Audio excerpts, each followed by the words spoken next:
پیرم و گاهی دلم یادی جوانی می کند.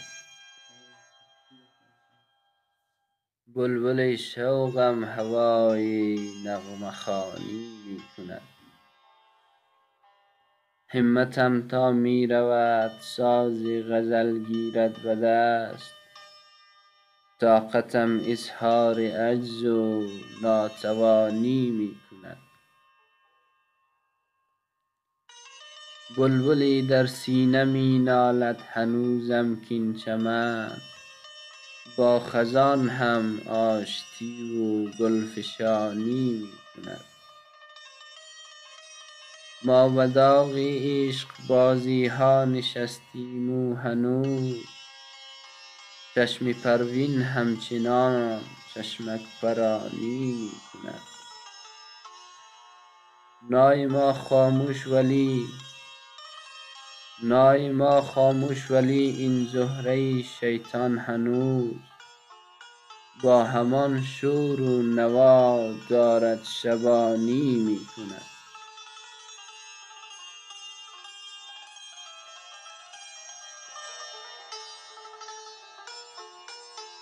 کز زمین دودی هوا گردد همانا آسمان، با همین نخوت که دارد آسمانی می کند.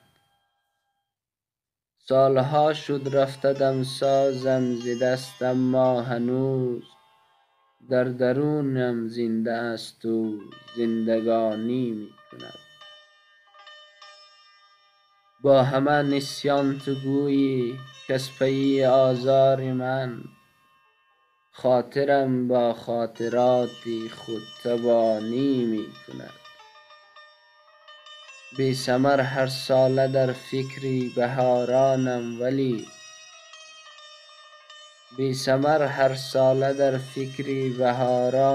ولی چون بهاران می رسد با من خزانی می کند. طفل بودم دزدکی پیر و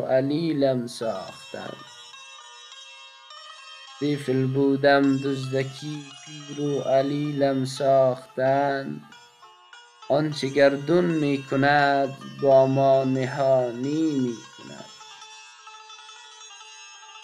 می رسد قرنی به پایان و سپهر بایگان، دفتر دوران ما هم بایگانی می کند.